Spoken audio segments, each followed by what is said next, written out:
Kita ambil anaknya. 1, 2, 3, 4.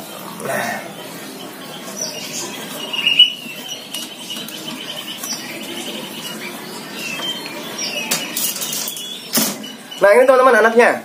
Nah jadi ular pucuk itu tidak selamanya langsung berwarna hijau ya teman-teman.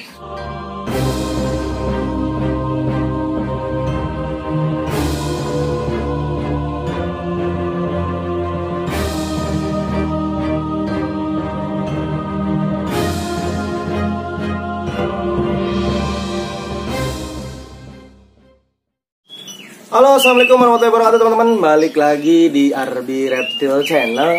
Nah kali ini gue mau review sedikit tentang ular yang ditemuin salah satu temen di Facebook ya. Ini namanya Tirta. Siapa dong? Siapa? Hai. Nah ini Tirta ini dia dapet ular di sekolahnya teman-teman. Nah sebelumnya dia udah main reptil ya, udah melihara reptil, tapi reptil dalam kategori aman ya, karena masih SMP teman-teman. Jadi memang tidak dianjurkan untuk bermain ular berbisa tinggi, bahkan berbisa mematikan teman-teman. Nah jadi dia dapat ular dan karena katanya dia nggak ada kandang, nah jadi dia menyerahkan ke saya untuk diadopsi ya, untuk dirawat. Kemungkinan nanti ketika besar pun ada gemuk, ini juga akan dirilis teman-teman. Nah jadi ini ularnya ya. Dia ada garis hitam dan garis merah di sekujur tubuhnya. Ular ini semi akuatik teman-teman, biasanya ditemukan di pinggir sungai atau pinggir sawah ya. Nah, kemudian dia biasa makan katak kecil, kodok atau ikan teman-teman. Kerap kali juga ditemui memakan kadal. Nah ini adalah kalau orang bilang water tiger ya bahasa Inggrisnya, itu bandotan macan kalau saya bilang, atau garter, banyak banget namanya ya. Dan dia memiliki nama ilmiah adalah Xenocropis melanzotus teman-teman ya, bukan sikator ya teman-teman. Nah orang kebanyakan berpikir bahwa titik itu sikator atau garis itu melanzotus ya. Di Jawa hanya ditemukan Xenocropis melanzotus ya, jadi sikator tidak ada di Pulau Jawa teman-teman. Nah jadi ini adalah melanzotus teman-teman, atau kita kalau lebih amannya adalah menyebutnya Xenocropis saja ya. Ya Xenocropis sp. Nah kalau atau bandotan macan atau ular macan air ini, nah dia masuk ke subfamili Natricinae ya, atau kerabat dekat dengan ular picung. Tapi ular ini tidak dikategorikan sebagai ular yang berbahaya teman-teman ya, karena dia tidak seperti picung walaupun mereka satu subfamili ya. Nah kenapa saya bilang subfamili teman-teman? Ternyata yang tadinya Natricidae berpisah dengan Colobrid ya, sekarang menjadi satu lagi teman-teman. Jadi Natricinae itu subfamili dari Colobridae ya. Saya ngeliat ke Higer Taxa kemarin yang terbaru. Jadi ada pergeseran lagi, perubahan lagi taksonomi teman-teman. Ini jadi PR berat buat saya.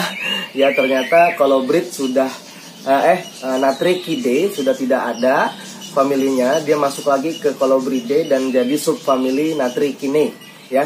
Nah ini adalah subfamili Natricinae dari Colobridae teman-teman.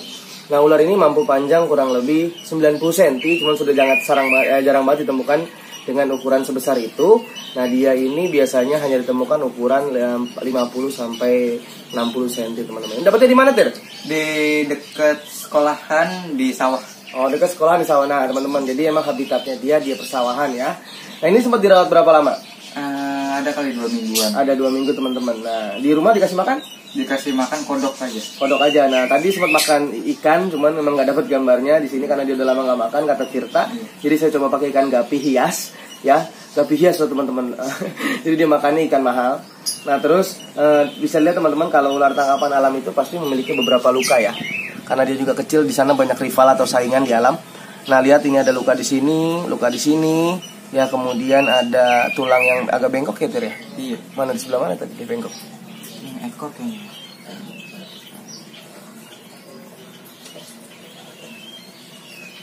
Hilang bengkoknya, tonjolannya yang kemarin gede itu kan? Iya. Ya nih, jadi ini ada beberapa luka ya. Ini seperti cacar air teman-teman. Ini cacar. Ini biasanya air yang kotor akan menyebabkan dia akan ada bakteri yang berkembang di bagian sisiknya. Nah ini saya sudah bersihkan pakai air baru dan saya taruh pecahan genting teman-teman untuk dia bersandar, karena tak selamanya dia akan mau di air ya. Dan ular ini tidak berbisa ya teman-teman. Ular ini tidak berbisa, bahkan juga tidak beracun, walaupun dia memiliki kesamaan dengan Rhodopsis, tapi ternyata dia tidak sehebat Rhodopsis untuk menyimpan poison dari Bufonidae atau kodok buduk teman-teman. Ya, jadi dia aman ya. Dia sangat aman. Dan ini kerap kali dijumpai biasanya di perkebunan sawah padi, kebun kangkung, kebun bayam, nah, pokoknya tidak jauh dari aliran air ya. Dia hidup siang hari atau diurnal.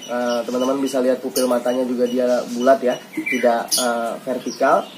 Itu ciri khas yang paling gampang diperhatikan bahwa ular ini nokturnal atau diurnal ya. Nah, kemudian dia memiliki sisik ventral dengan garis motif garis-garis hitam putih ya teman-teman, ventralnya. Ini hampir sama semua untuk jenis ular semi akuatik ya.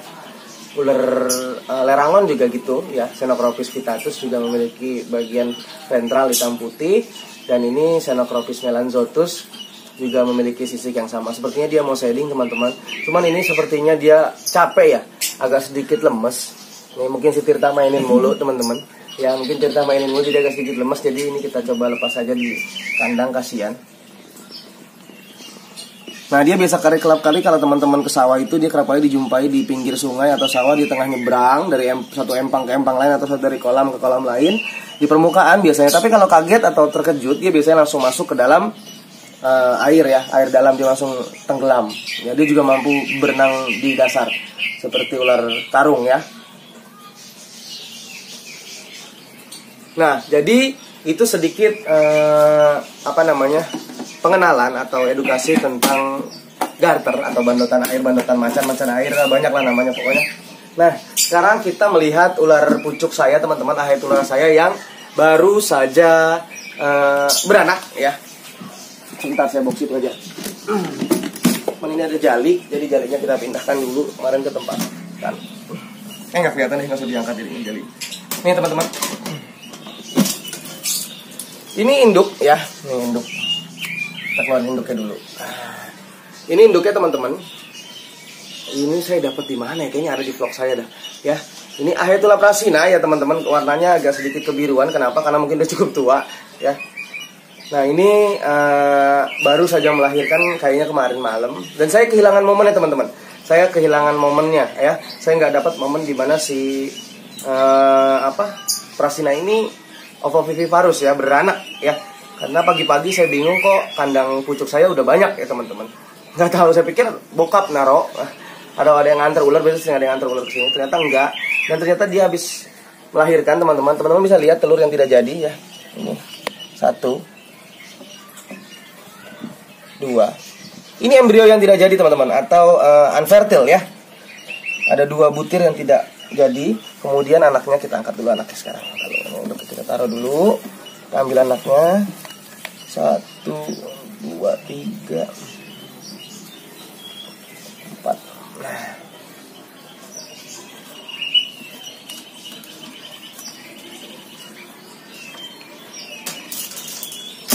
Nah ini teman-teman anaknya. Nah jadi ular pucuk itu tidak selamanya langsung berwarna hijau ya teman-teman. Nah ini juga ada cacat 1, bengkok lahirnya. Nah teman-teman bisa lihat ini anakan ular pucuk yang tadi, yang besar itu tadi, yang warna agak kebiruan ya, hijau toska. Nah dia udah ada yang galak teman-teman bisa lihat. Ya meskipun baru lahir dia sudah luar biasa. Ya ini adalah insting satwa liar. Dia akan bertahan dari predator, karena manusia adalah predator paling berbahaya teman-teman.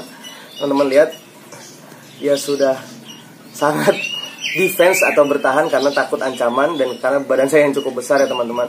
Nah ini Ahaetulla prasinanya beranak 4 ekor ya teman-teman, dengan kondisi 1 cacat ya, dan 3 sepertinya baik-baik saja. Dan ini belum shading pertama ya teman-teman, jadi dia belum bisa dikasih makan ya, jadi harus nunggu ganti kulit pertama dia baru belajar makan ya, karena sebelum ganti kulit pertama dia masih memiliki cadangan telur dari si induk, cadangan makanan telur dari si induk ya. Warnanya coklat memang teman-teman, abu-abu ya, warnanya coklat ya, abu-abu lah. Ini apa sih namanya ini warnanya ya. Ini yang cacat 1 nih, yang di jempol saya nih, tulangnya bengkok dari lahir ya. Nah nanti ketika agak sedikit masuk size juve atau remaja, dia akan mutasi mulai berubah warna menjadi berwarna hijau.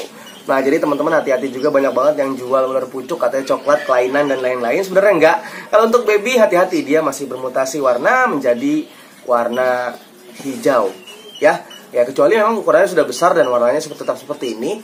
Nah, itu bisa dipastikan bahwa itu memang kelainan morfologi warna, teman-teman. Nah, jadi Ahaetulla prasina adalah ular hijau yang berbisa ringan, yang tidak berbahaya untuk manusia. Makanan utamanya adalah cicak, kadal pohon ataupun katak pohon. Dan juga ketika kecil seperti ini dia mau makan jangkrik loh teman-teman, ataupun ikan kecil. Nah, jadi alhamdulillah ular pucuk saya melahirkan dengan selamat, ya. Ada kembar 4 teman-teman anaknya, ya. Jadi ini siapa aja namanya, ya. Enggak, ini akan saya kembalikan lagi ke alam, ya. Saya akan rilis karena untuk keep sebesar ini agak sedikit sulit teman-teman, ya. Dia agak sulit mencari makannya kita. Maka ikan bisa, cuman nanti akan tempatnya harus kita full air, ya. Dan dikasih ranting di atas untuk dia bertengger untuk nyamber ikan. Ular pucuk Ahaetulla prasina berbisa ringan, tidak berbahaya untuk manusia. Teman-teman bisa lihat ini mamahnya. Nah, ini emaknya, ini anaknya, ya. Emaknya hijau kebiruan, ya, sudah masuk toska. Anaknya masih berwarna coklat keabu-abuan, ya. Ya. Dan anak ini sudah tidak kenal lagi emaknya teman-teman. Dia kan kalau di alam liar dia langsung berpetualang sendiri mencari makan, ya. Jadi ular durhaka ya teman-teman, ya. Dia tidak tahu balas budi dari orang tua. Oke teman-teman, sampai sini dulu ya perkenalan dengan si Xenopropis melanzotus dan beranaknya Ahaetulla prasina punya saya. Ya, jangan lupa like, share, dan komen RB Reptile Channel. Lagi-lagi channel saya adalah butuh bahan bakar dari jempol Anda teman-teman. Dan channel ini full edukasi, ya, terutama herpetofauna asli Indonesia. Oke, sampai sini dulu. Assalamualaikum warahmatullahi wabarakatuh. Dadah Tir. Dadah.